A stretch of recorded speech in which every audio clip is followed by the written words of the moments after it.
ఈ ఏడాదిలో వరుసగా 2 విజయాలు అందుకున్న నాని ఇప్పుడు మజ్నుగా ప్రేక్షకుల ముందుకు రాబోతున్నాడు. ఉయ్యాల జంపాల ఫేమ్ విరిచి వర్మ దర్శకత్వంలో తెరకెక్కిన ఈ సినిమా మంచి అంచనాల మధ్య సెప్టెంబర్ 23వ తేదీన రిలీజ్ అవుతుంది. ఈ నేపథ్యంలో చిత్రం టీం విపరీతంగా ప్రమోట్ చేస్తుంది. ముఖ్యంగా ఇందులో ఉన్న హైలైట్స్ ని తెగ వాడుస్తుంది. ఇంతకీ ఆ హైలైట్స్ ఏంటో తెలుసుకోవాలనుందా? అయితే మ్యాటర్లోకి వెళ్లాల్సిందే. మొదటిది, ఇందులో దర్శకధీరుడు రాజమౌళి ఓ గెస్ట్ రోల్ చేయడం. ఈ సినిమా షూటింగ్ దశలో ఉన్న సమయంలో ఈ విషయం వెలుగులోకి వచ్చింది. అప్పట్లో ఎవరూ నమ్మలేదు, కానీ ఆ తర్వాత నిజమేనని తెలియడంతో అందరూ నోళ్లు వెళ్లబెడుతున్నారు. అసలు సినిమాల్లోనే నటించనని చెప్పిన జక్కన్న మజ్నులో గెస్ట్ రోల్ చేయడమేంటి అని ఆశ్చర్యం వ్యక్తం చేశారు. బాహుబలి అంటే తన సొంత సినిమా కాబట్టి మనోహరి పాట ముందు కాసేపు అలా కనిపించి వెళ్లిపోయాడనుకోండి.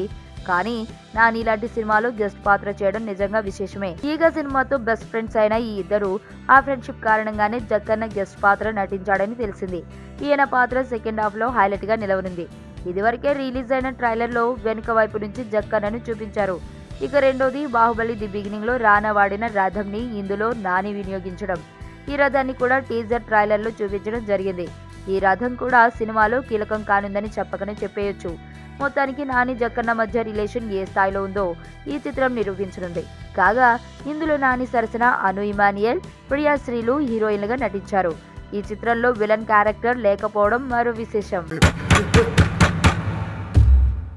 మీ నాన్నకో ఫోన్ చేయవే, ఎక్కడున్నారు? ఏడే మన భుజంగా కనబట్లేదు. అమ్మా అమ్మా నాన్న ఎక్కడమ్మా?